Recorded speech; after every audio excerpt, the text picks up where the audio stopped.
Good Thursday afternoon to you. It's 4 o'clock, time for Sports4CLE. Glad you joined us. The day is finally here. A settlement between Deshaun Watson, the NFLPA, if you will, and the NFL. Deshaun Watson misses the first 11 games of the season, an 11-game suspension, $5 million fine. Watson addressed the media knowing that he will, in fact, miss the first 11 games of this season. First off, I want to say, I'm very grateful for the NFL and the NFLPA for this disciplinary process to be, to a close and to an ending and have some clarity. And I'm looking forward to just moving forward with my career and being able to get back on the field as soon as possible. But that's the plan, is to continue to grow as a person and individual and keep pushing forward. I've always stood on my innocence and always said that I've never assaulted anyone or disrespected anyone, and I'm continuing to stand on that. But at the same time, I have to continue to push forward with my life and my career. And for us to be able to move forward, I have to be able to take steps and put pride to the side. And I'm going to continue to stand on my innocence and keep pushing forward. And I've always, stood on not disrespecting or sexual assaulting anyone. What are you apologizing for then? What are you apologizing for? For everyone that was affected about this situation. There was a lot of people that was triggered. Deshaun Watson again addressing the media after finding a settlement between the NFLP and the NFL. 11 games, $5 million fine. There will also be a couple of more $1 million added by the NFL and the Browns towards charities as well. So Dee and Jimmy Haslam, the owners of the Browns, have waited until there was some sort of clarity to the situation to address it. And here is what they had to say with this decision being reached, the settlement being reached. Here are the owners, Dee and Jimmy Haslam. We as an organization realize how sensitive this is, how emotional it is to all kinds of different people, how a lot of people have been affected by this situation, and we take that very seriously. Since Deshaun came into our building in April, he has done everything we have asked of him and more. And he has been the person, the leader that we expected him to be. I think he understands where he is in his life. It's a pivotal point, and we as an organization are going to do everything we can to help him not only be the best football player he can be, but more importantly, to be the best person he can be. And we're going to support him in every way possible during the suspension and during what will hopefully be a long career with the Cleveland Browns. As an organization, we have, and as individuals, we have tremendous empathy for the women involved. And we have an opportunity now to make a difference in this community. We're going to invest $1 million to go towards educating youth for awareness of sexual misconduct. So we're going to work really hard on prevention, and we're looking forward to getting involved and getting started on that. And again, the $5 million fine is going to charity as well. The NFL announced that when they announced the settlement. So the question was asked of Jimmy Haslam during that media availability. Did he have any idea of how many games Deshaun Watson might miss this year?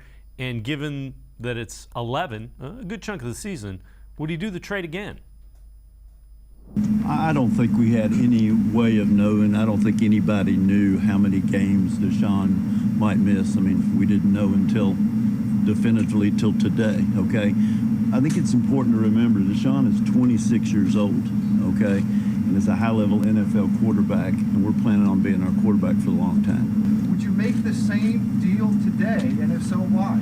Yeah, I'll take that one. Yes, we would. And we mentioned at the time that our process was thorough. We felt like we made an informed decision. Understand why others may not have made the same decision that we did, but we do believe that Deshaun has strong positive qualities, and we do think that he's done everything in his power to integrate himself with our team, done everything that we've asked, and we do believe that as he goes through the self-improvement and self-growth process, that he has the opportunity to make a strong and positive contribution to our team and our organization.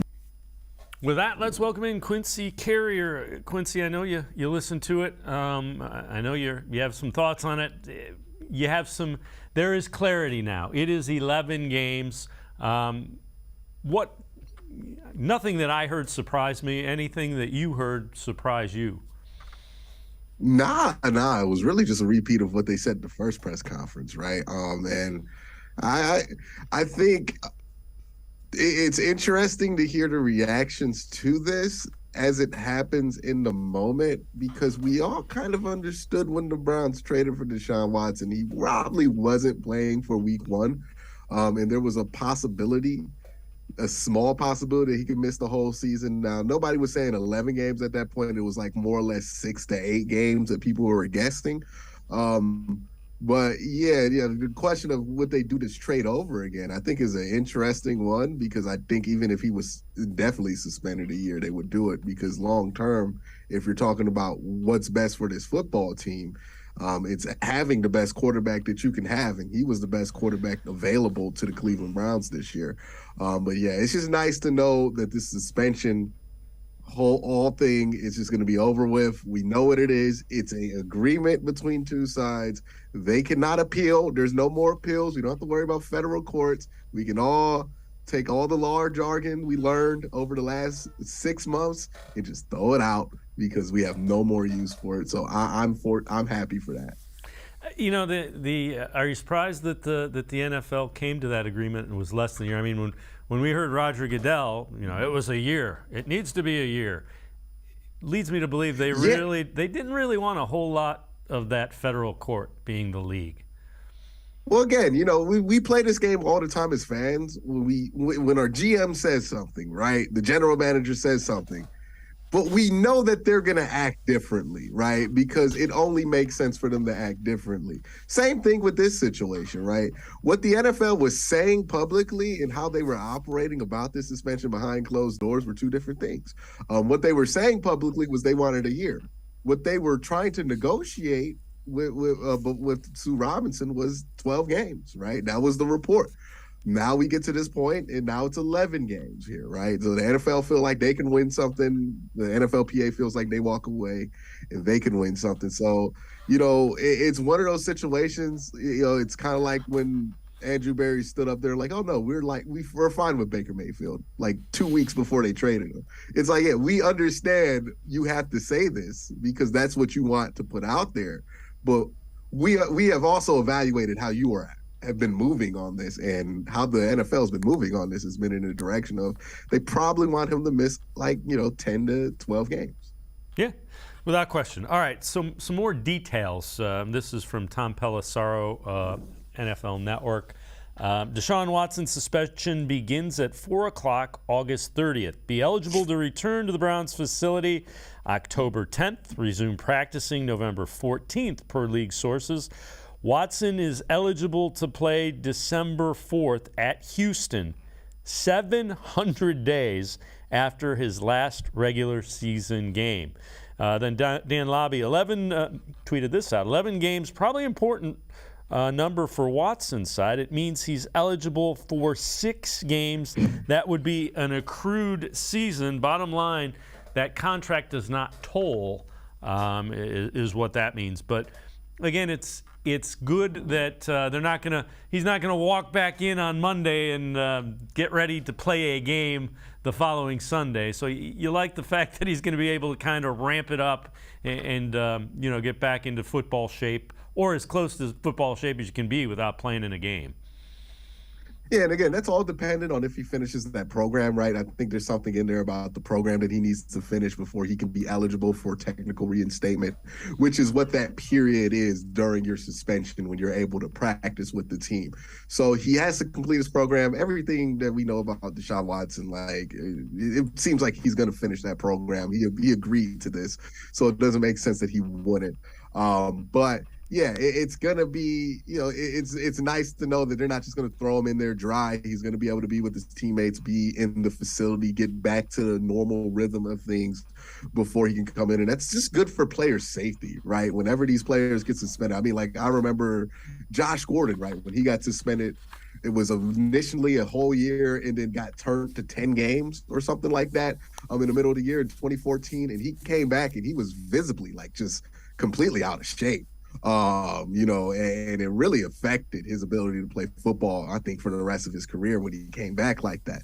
So, and it also kind of tanked the whole, well, Johnny did too, but that's a whole nother topic for a whole nother day. But yeah, it's nice that he can come back and practice and be prepared. And it'd be interesting to see, right? Because we made a lot about the rust because of the bad preseason outing that he had. But I also want people to remember it was 2 drives, right? Like, we've seen quarterbacks have 2 bad drives in a game and finish it and have a good game afterwards, right? Like, sometimes quarterbacks just start slow for whatever reason. I wonder how he would have looked like if that were a longer outing, right? If he were out there for a half or a quarter or even the whole game. Would he have looked like Deshaun Watson by the end of it and gotten in rhythm and everything by then? I think there's a good chance that he does. So, I wouldn't take too much into the rust factor, but it is a nice thing that they've added in there, and the NFLPA has bargained for to get that. Quincy Carrier and I are going to step aside, take a quick time out. Other side of the break, we'll turn our attention to joint practices. Browns and Eagles practicing out in Berea as we speak. Sports4CLE will be right back. Stay with us. Come back to go forward. Back to learning new things. Back to pursuing your dreams. Tri-C has flexible learning options to fit your life. And every year, more than 1,000 local companies provide Tri-C students with real-world learning. The right education can boost your lifetime earning power by hundreds of thousands of dollars. Start now with a college education you can afford. Tri-C, where futures begin. The Ohio Lottery Partners in Education program recognizes role model students and teachers from across Ohio. Nominations can now be done completely online. To nominate a deserving teacher or student, go to ohiolottery.com. In the About section, find Partners in Education. There you will find links to the nomination forms. Students kindergarten through 12th grade can be academic all-stars. Teachers can be honored as a Teacher of the Month. The Ohio Lottery Partners in Education, where stars shine. The Greater Cleveland Sports Hall of Fame celebrates the star athletes and notable sports figures who were born or have made their home in Greater Cleveland. It tells the story of discipline, commitment, perseverance, sportsmanship, and excellence in achievement. It encourages and inspires those who believe in sport and its direct impact on the well-being of our community. Go to clevelandsportshall.com or follow us on Twitter at GCLE Sports HOF for more details.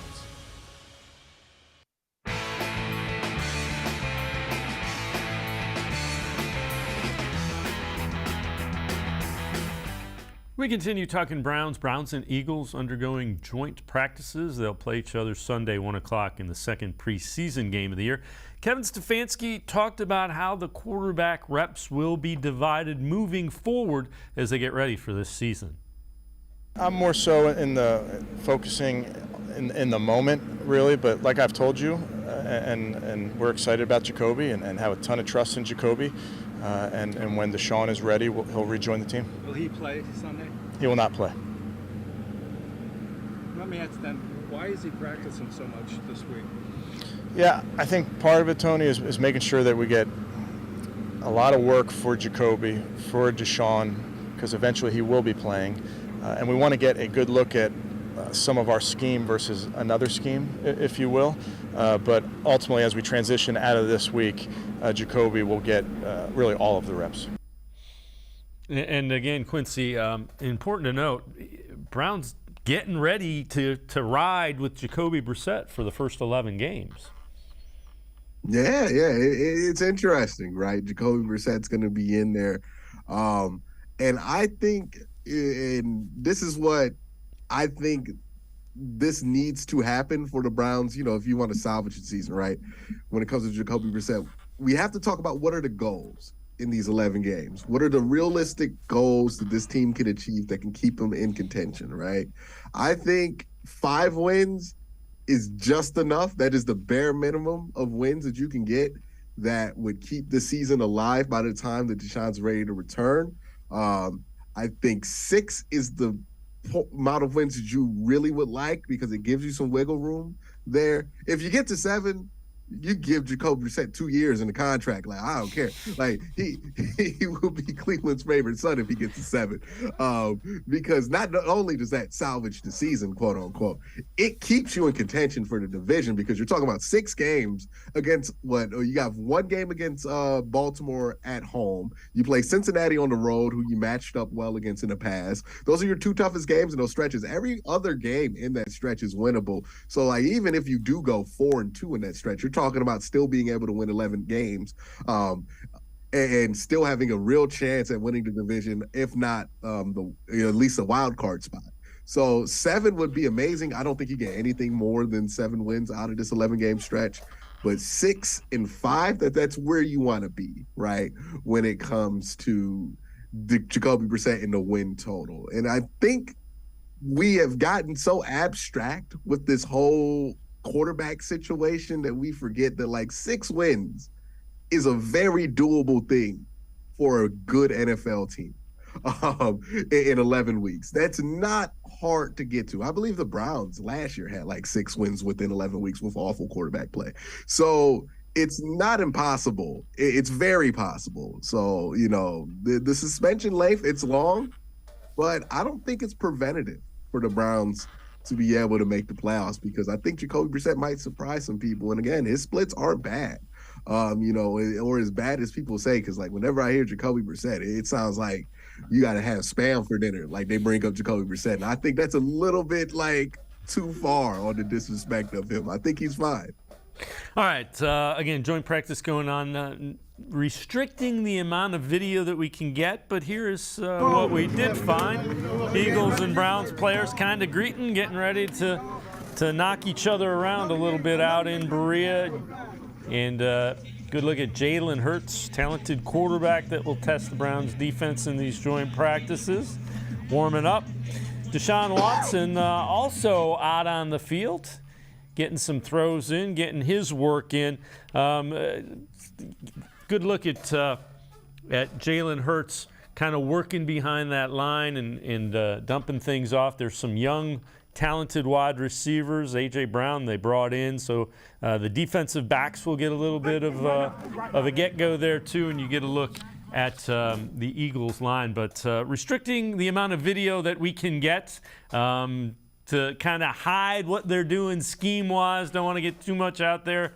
Although once you put it in play in the preseason, that is what it is. But it's good to see the guys getting out. And when you go against a different scheme, as Kevin Stefanski kind of alluded to, it's kind of interesting.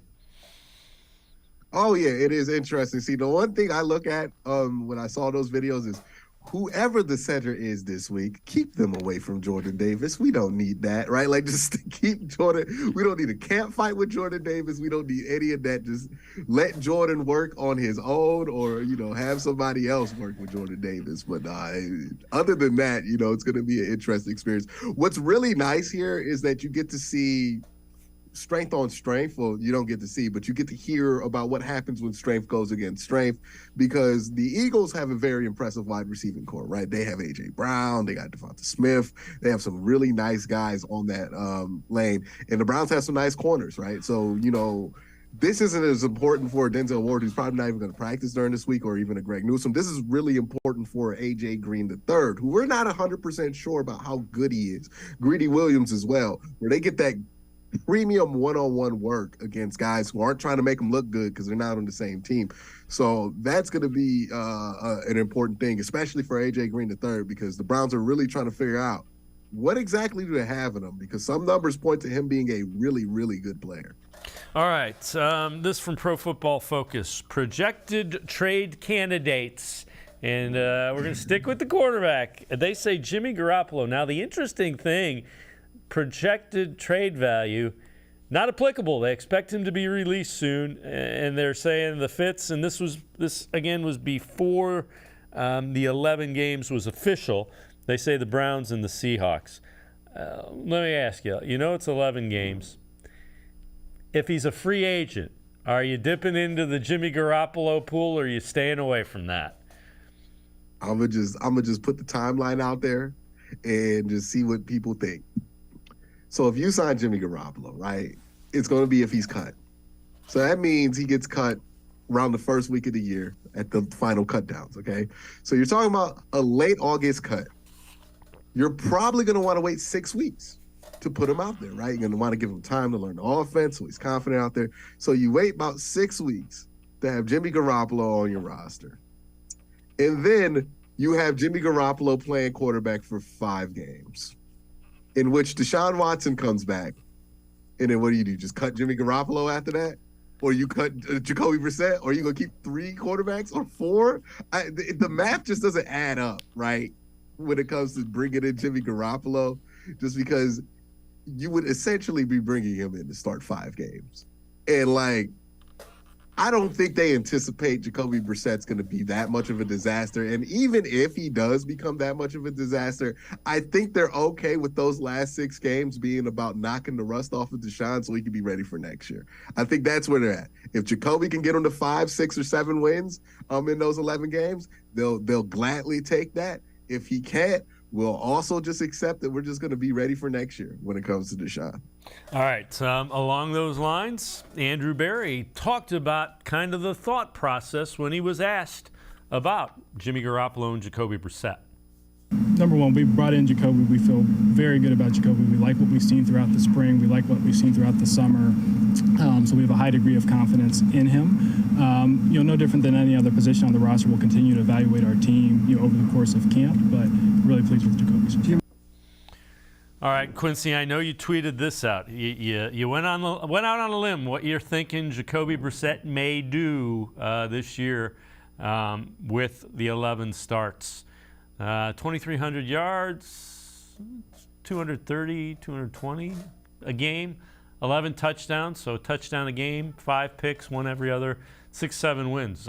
If that's, again, those aren't gaudy numbers. They're not unrealistic. And I think everybody would be reasonably happy with Jacoby Brissett. 6-7 wins and he does that?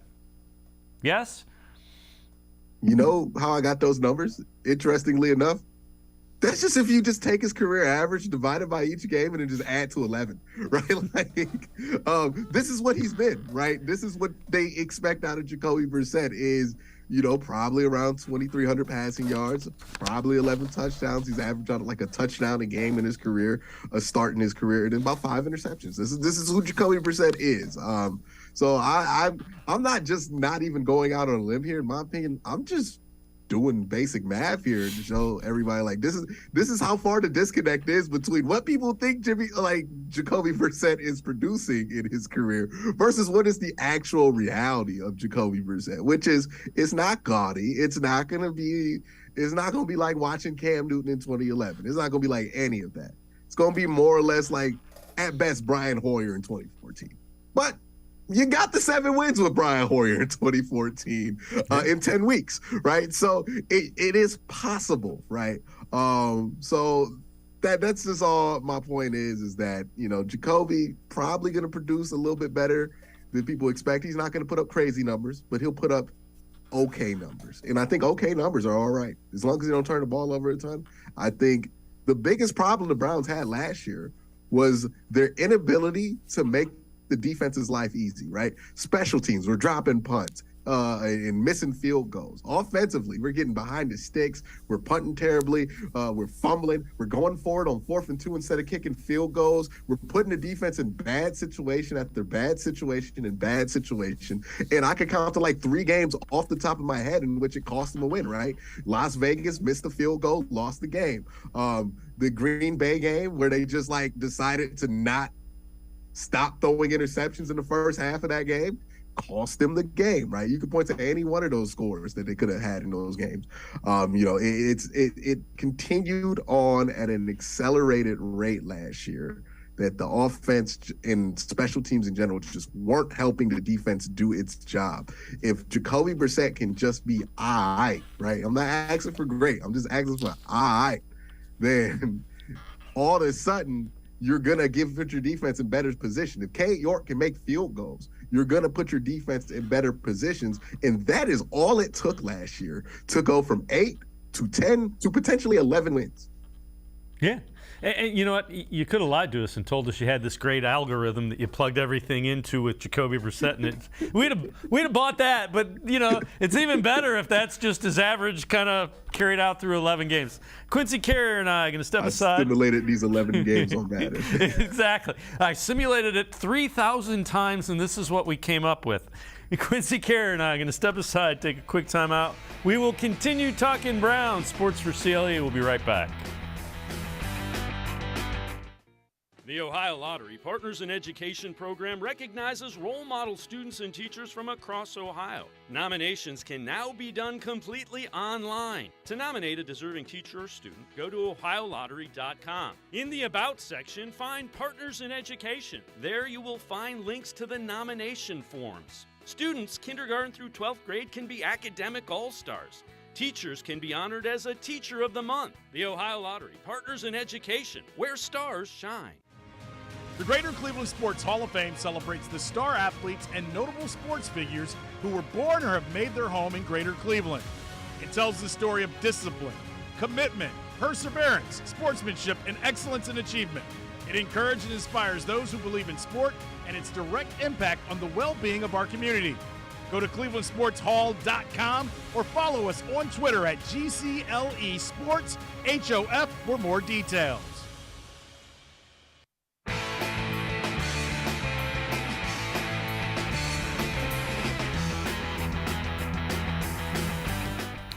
We continue talking Browns with Quincy Carrier. Quincy, I know you've addressed this on your show. Again, Quincy has his own show on YouTube, Quincy Carrier, and you can find it.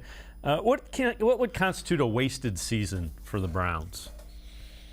Yeah, see, that's interesting, a wasted season. I think the closest you could have came to a wasted season this year would be if Deshaun was like indefinitely suspended and wasn't allowed to reapply to like August of next year, because that would have meant that whatever you did this year, right? Like, let's say they won like 6 games, and Deshaun doesn't play.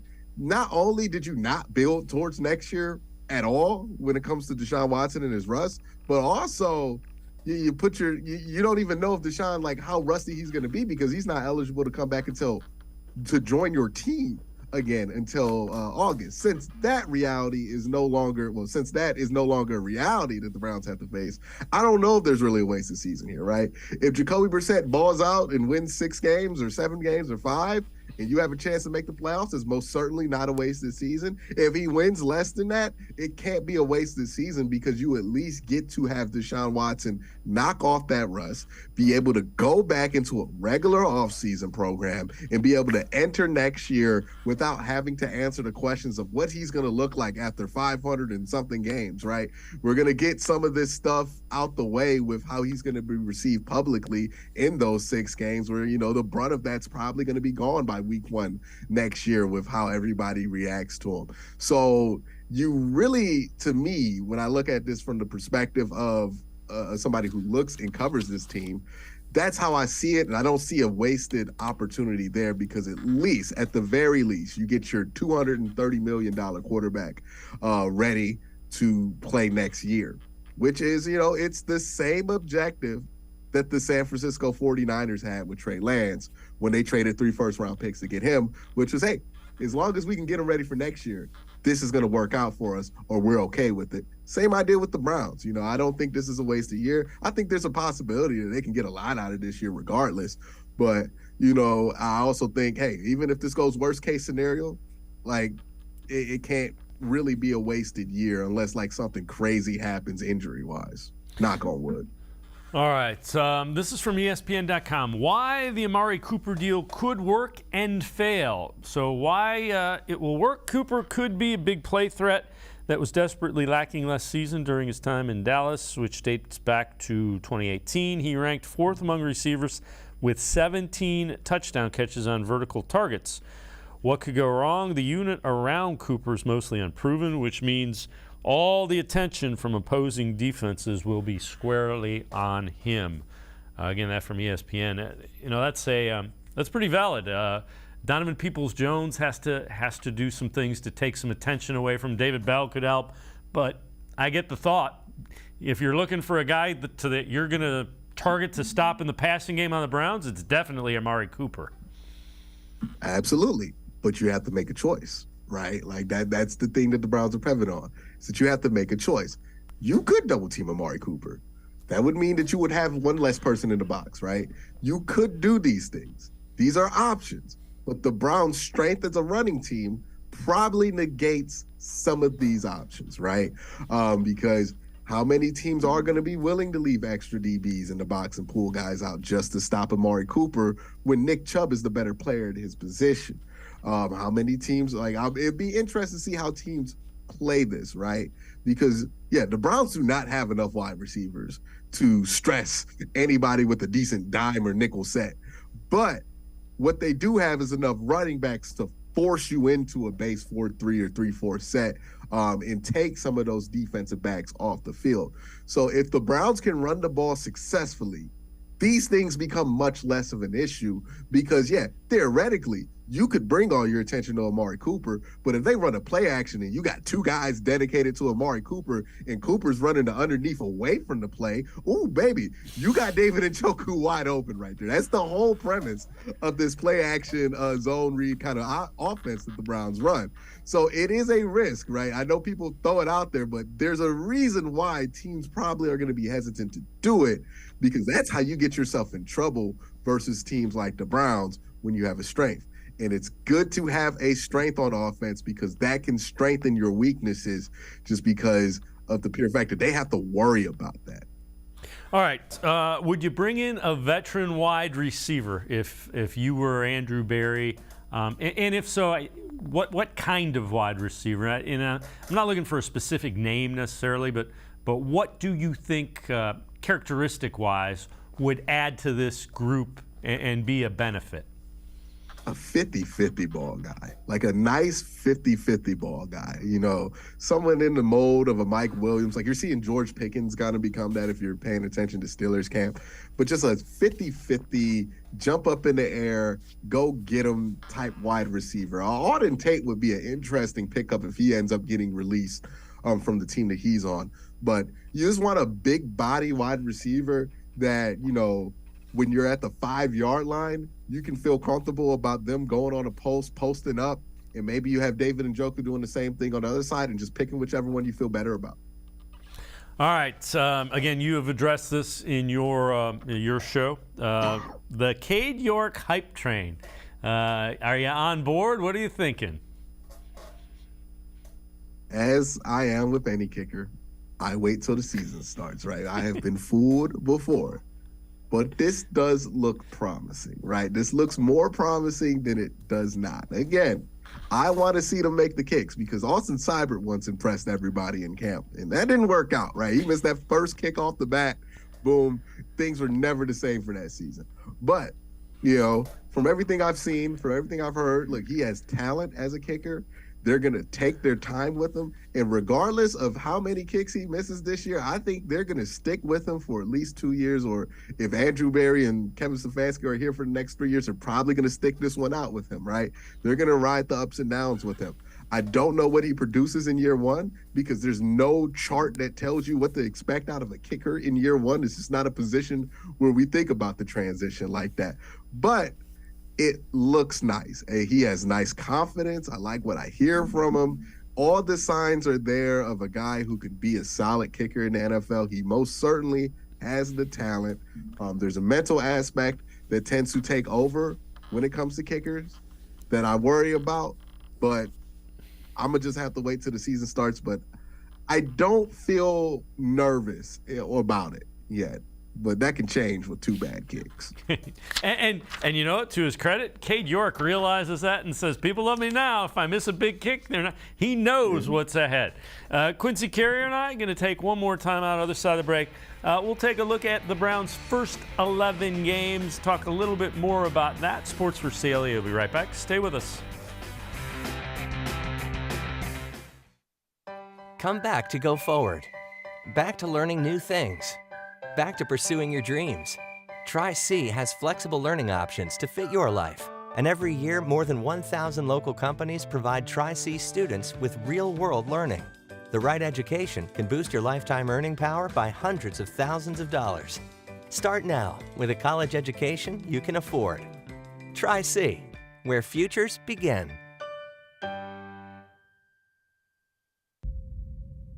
Maybe cliche, but there's no I in team. The only identity that matters is we. The collective effort to love thy neighbor is needed now more than ever.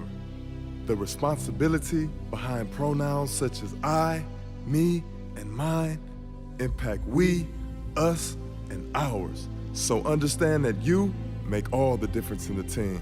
He, him, her, or she can't disturb our peace, since we control our destiny as student athletes. This is the power of pronouns. The Ohio Lottery Partners in Education program recognizes role model students and teachers from across Ohio. Nominations can now be done completely online. To nominate a deserving teacher or student, go to ohiolottery.com. In the About section, find Partners in Education. There you will find links to the nomination forms. Students kindergarten through 12th grade can be academic all-stars. Teachers can be honored as a Teacher of the Month. The Ohio Lottery Partners in Education, where stars shine.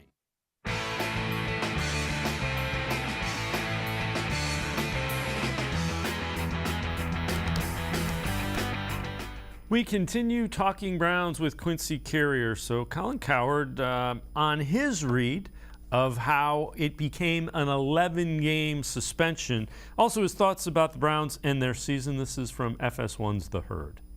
My guess is they didn't want Deshaun on the field with Tom Brady, who is the biggest brand in the NFL. They didn't want Deshaun Watson anywhere near a Tom Brady game. Nowhere near Tom Brady. Tom Brady doesn't want Deshaun Watson anywhere near his brand. So the NFL, I think today, is satisfied with, go to Houston, there's your first game. But most of the great quarterbacks they face are in those first 10, 11, 12 weeks. Not going to have them with Brady, not going to have them Josh Allen, not going to have them the first time with Lamar and Burrow, not going to have Justin Herbert. So certainly not going to have him week one against Baker Mayfield. So there you go. I think... I don't think Cleveland in that division. I think Cincinnati's really good. Baltimore's really good. And I don't know how good Kenny Pickett's going to be or the quarterback situation, but Pittsburgh's got a lot of talent and no chaos and all sorts of playmakers on both sides of the ball. So it feels like, to me, this is a fourth-place team. All right, Quincy, as I was listening to that, Tom Brady's the guy that lobbied for Antonio Brown to be a teammate and get another chance.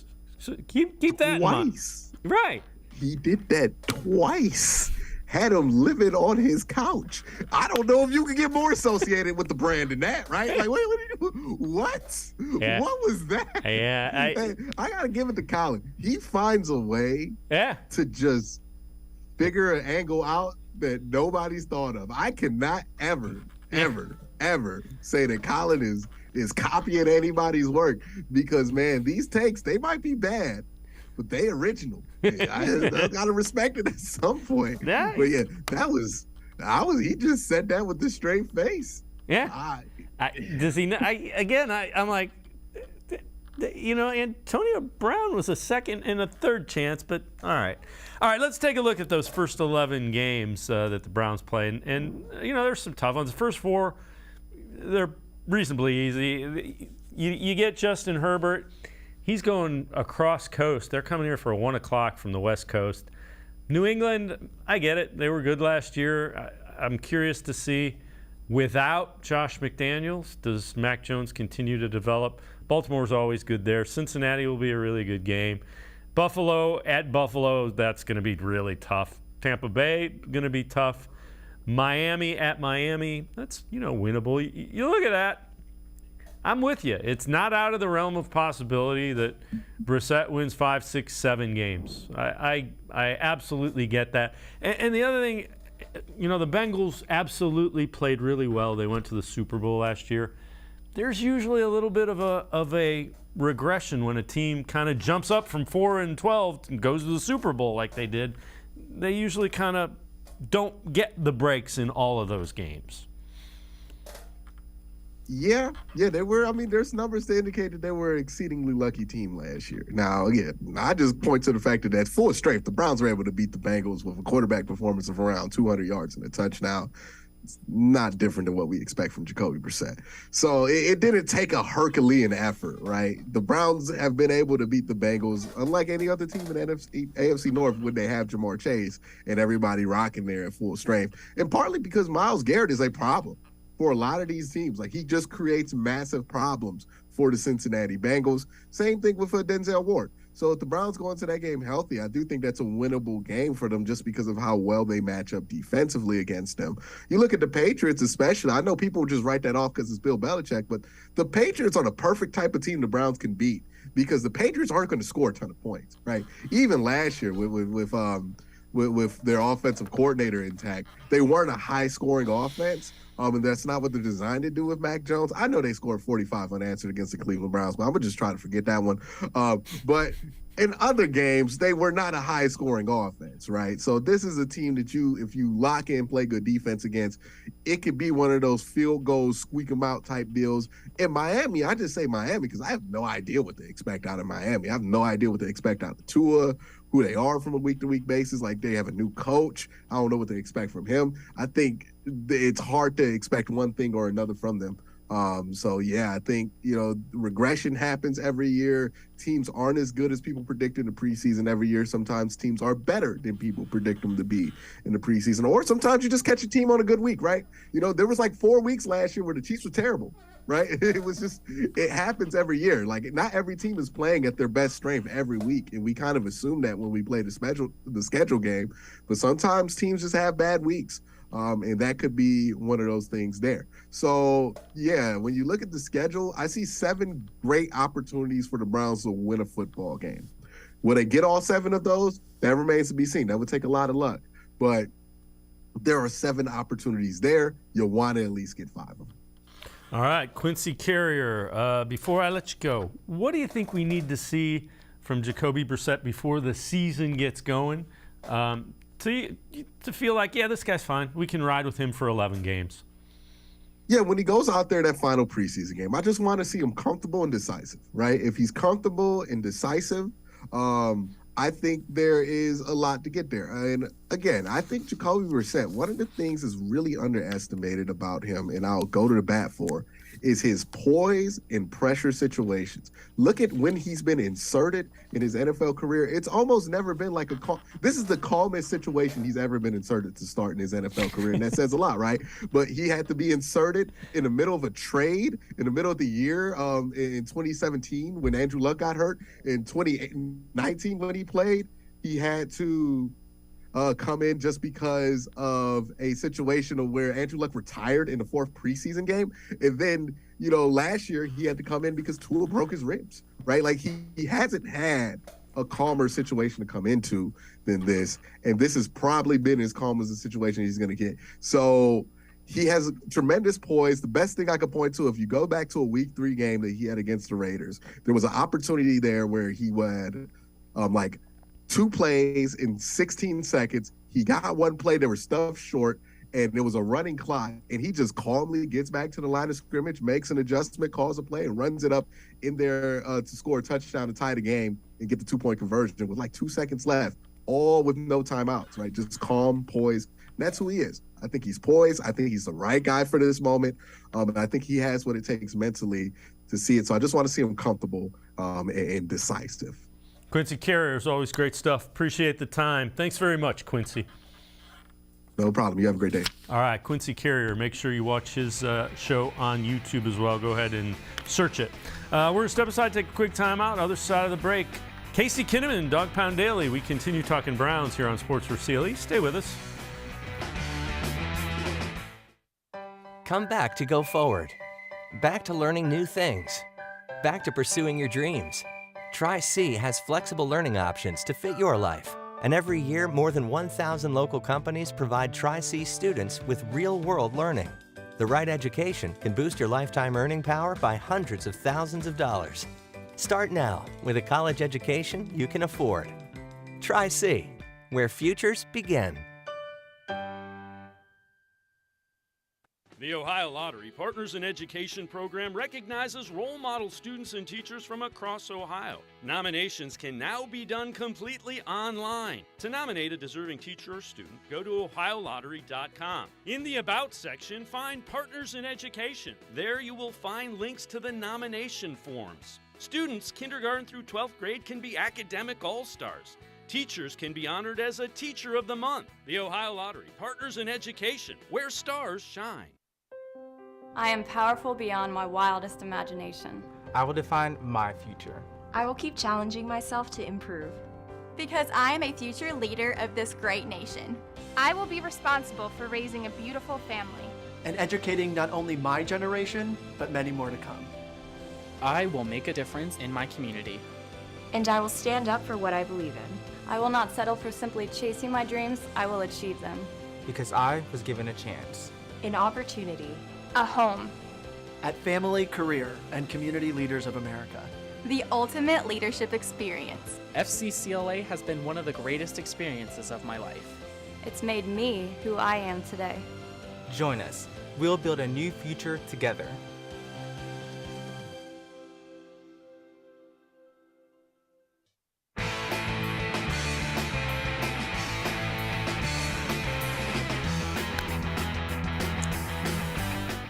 We continue talking Browns. Deshaun Watson and the NFLPA have reached a settlement with the NFL, 11 games, $5 million fine. Mary Kay Cabot tweets that Tony Busby, the lawyer who was representing a number of the claimants against Deshaun Watson, by settling the matter the way he has, Roger Goodell has proven one of two things. Either recent rhetoric was utter baloney or his bark is much worse than his bite. My belief, nothing more than a paper tiger. The message to all victims is clear. If you believe you have been sexually assaulted by a powerful person, keep your mouth shut and go away. NFL has certainly demonstrated that ownership in the organization doesn't care. To all sexual assault survivors, do not allow this recent punishment to deter you. Keep speaking your piece. Your voice matters. You make a difference. We stand with you. With that, let's welcome in Casey Kinnamon, Dog Pound Daily. Casey, Tony Busby's 15 minutes of fame are over. He needs to go away. He doesn't speak for anybody. Didn't before that. Is he giving the money that he won in all those suits to charity or any of that? No, he's trying to profit, which that's just wrong. Flat out wrong. Busby's good about keeping his name in the news cycle. And he's, like you said, he saw his 15 minutes starting to end, and he took one more swing at it. But, you know, it's out of his hands as far as what's going on with the NFL. He was applauding Roger Goodell last week. Right. Now he's condemning him. It is what it is. Yeah, and again, you know, that's very transparent. You know, you're trying to profit from it. That's just wrong. All right, let's head to the voicemail of Truth and Reason. This one about the punishment for Deshaun Watson. How y'all doing? This is your boy E.T. Now that we know that Deshaun got 11 games, and it's funny that he's going to play against the Texans, even though the NFL didn't want him to play against them, I think we should just stick with Jacoby Brissett. I don't think we really need Jimmy G, because who's to say that Jacoby can't play as well as Jimmy G? I mean, name one team that Jacoby has played on that roster was as good as the 49ers of last year or the current roster of the Browns. I think Jacoby is good enough for us to win about 6 to 7 games out of the 11. I think that's possible with a strong run game, good defense, and it's Stefanski, the play caller that he is. I think we should win enough games to still be in the playoff hunt. What do you guys think? Thank you. Have a nice day. Go Browns. All right, as always, appreciate all the voicemails. The more I think about it, the more I think they probably are going to stick with Jacoby Brissett.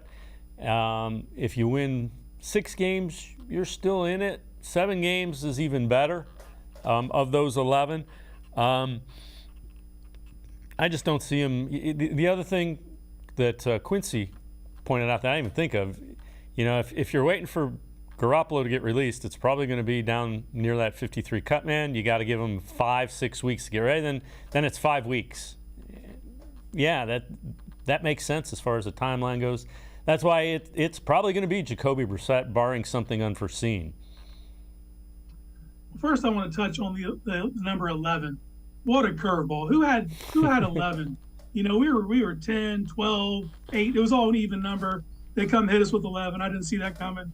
But as far as Jacoby goes, like, just look at the actions of Andrew Berry. Like, they went to get Jacoby knowing full well that Watson was going to miss a huge chunk of the season, if not a full season. And so they saw something in him they liked, and were comfortable if he had to hold serve for a while, giving the ball to Jacoby. And I don't think anything's changed between then and now. So if they were all of a sudden to go out and make a rash signing or, scoop someone up, I think that'd be more of a panic move. I think by just kind of going with Jacoby, they're just kind of taking the patient route. He's a backup quarterback. They're going to build a game plan around him. We're going to see what this team's going to have to win a lot more scrappy games in that 11-game stretch. But this team's built to do that. They're not going to have to get out of character with Jacoby under center. I think it's going to be just maintain, take it week by week. And I definitely think 7-4, 6-5 right there. If you're in that sweet spot, you're going to be in a good position when Watson does come back. Yeah. All right. So I know you've written an article, 5 Browns most to lose in this upcoming game against the Eagles. And we'll run through them, and then we'll talk a little bit about it. So Ethan Posick, who is now the de facto starting center, does have experience starting with the Seahawks. Number 4, Jacob Phillips, a linebacker, trying to stay on the field, trying to stay healthy, has been unable to do that his first 2 years. Demetric Felton, the injury to Jakeem Grant opens up some possibilities. Number 2, Chase Winovich, another guy that the Browns actually traded Mack Wilson for. And the number 1 guy, Anthony Schwartz, who caught some heat for a couple of drops, as he probably should have in that first game. When you think about that, Schwartz is a guy, reports are he caught a couple of deep balls today in the joint practice, so that's good to hear. He's a guy that, quite frankly, they need to come through. They need a deep guy that can stretch the field, and he is it. They have to have it. They have to have at least 2 receivers not named DPJ or Amari Cooper step up. I mean, it has to happen. And Schwartz has been getting the lion's share of those reps, so he's going to be getting the opportunity to prove himself. But you can't have 2 in a row like he had last week. So he's got to put something together this week. And it's a good step. In the joint practices, I mean, that's a really competitive environment. You can get a lot of work done there that you're not going to, like, they're not letting cameras in or anything. But from all reports, there's been each side's had a couple of home run hits. And Schwartz needs to be one of those guys that can threaten the defense and take the top off, to take pressure off these other receivers. Exactly. He doesn't have to do it, he doesn't have to have 70 catches. As long as he catches a couple where he gets behind the defense, so people have to be aware of where he is. Who else on that list kind of stands out for you? I know you wrote the article. Who are you thinking really want to see some things in week 2 from? Jacob Phillips. I think he's got to be a candidate. The Browns would love nothing more than to pair him with JOK for the next 5-6 seasons. They want him to be that Mike. He's shown the ability, like late in his rookie year, he showed that sideline-to-sideline capability. He's tall, he's rangy. He's like the prototypical new age NFL linebacker. But his health has deterred him at every step. And now he's been getting a healthy training camp. And his guy that he's competing with has been out with a groin injury. He's just not coming back himself, and Anthony Walker. But if he goes out there and he can just take the reins, don't make this a competition. Go out there and just take that spot. But they're not going to give it to him. He has to earn it. And that starts with Philadelphia this week. Casey Kinnamon from Dog Pound Daily and I are going to step aside, take a quick timeout. Other side of the break, we'll look at some wide receiver trade target possibilities for the Browns. We'll also hear from Kevin Stefanski on how important the work the Browns are doing with the Eagles is. Sports4CLE. Be right back. Stay with us. The Ohio Lottery Partners in Education program recognizes role model students and teachers from across Ohio. Nominations can now be done completely online. To nominate a deserving teacher or student, go to ohiolottery.com. In the About section, find Partners in Education. There you will find links to the nomination forms. Students, kindergarten through 12th grade, can be academic all-stars. Teachers can be honored as a Teacher of the Month. The Ohio Lottery Partners in Education, where stars shine. The Greater Cleveland Sports Hall of Fame celebrates the star athletes and notable sports figures who were born or have made their home in Greater Cleveland. It tells the story of discipline, commitment, perseverance, sportsmanship, and excellence in achievement. It encourages and inspires those who believe in sport and its direct impact on the well-being of our community.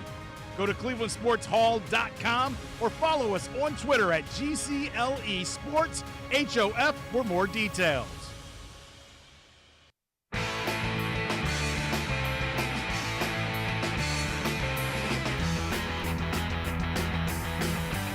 We continue talking Browns with Casey Kinnamon from Dog Pound Daily. So this is from Pro Football Focus.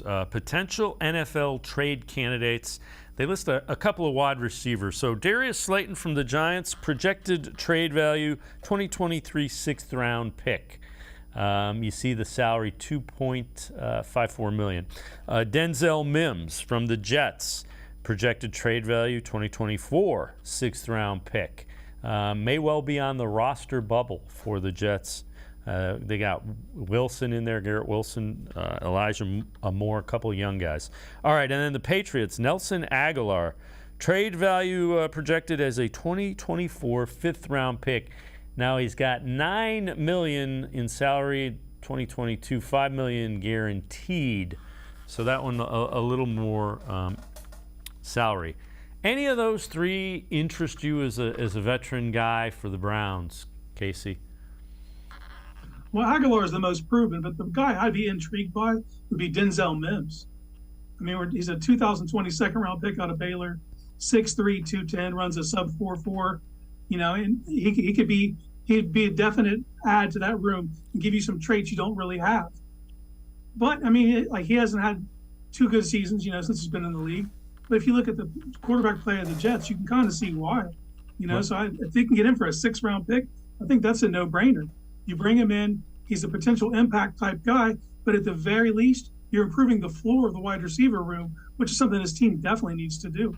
Yeah, that does make sense. And again, he's going to have a tough time. Corey Davis is another one, Braxton Berrios. So there's that Jets wide receiver room got a lot more loaded, and they added Garrett Wilson this year, Elijah Moore last year. So Mims is a guy that he's going to have a tough time finding the field. Kevin Stefanski talked about the importance of the work that the Browns are getting in these joint practices.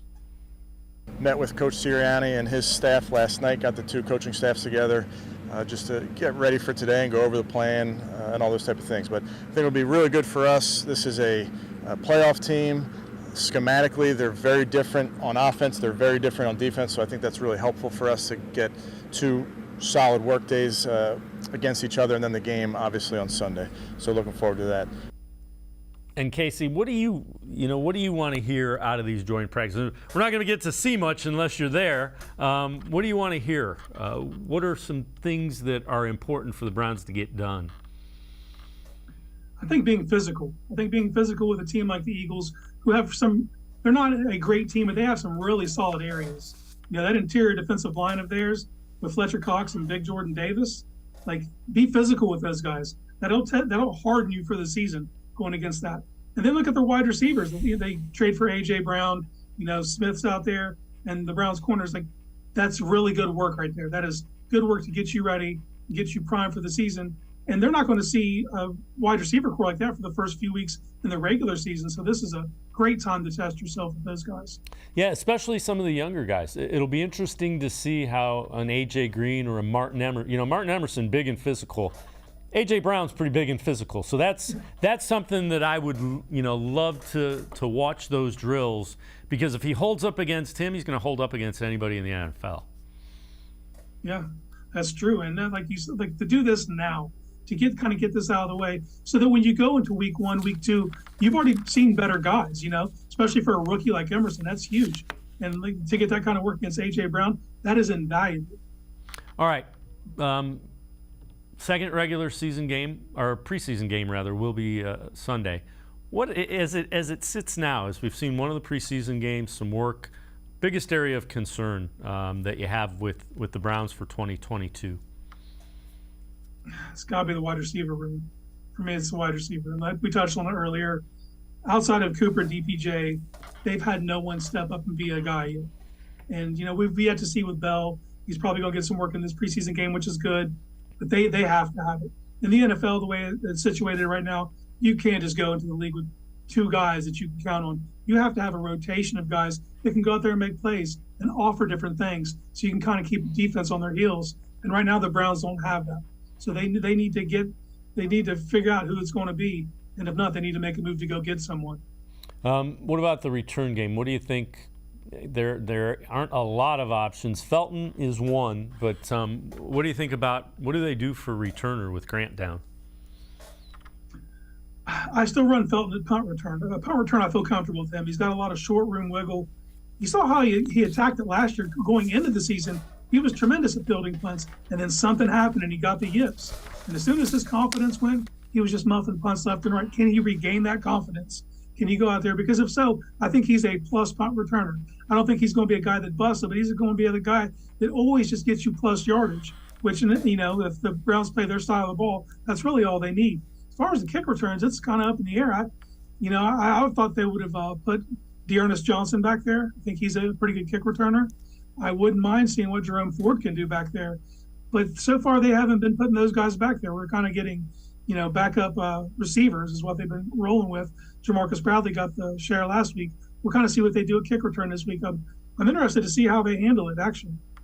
Casey Kinnamon, Dawg Pound Daily, as always, great stuff. Appreciate the time and the insight. Thanks very much, Casey. Hey, no problem. Anytime. All right, Casey Kinnamon. Make sure you read them, pages of Dawg Pound Daily. That's going to do it for this edition of Sports for CLE. See you back here tomorrow at 4 o'clock. Have a great night. See you tomorrow on Sports for CLE.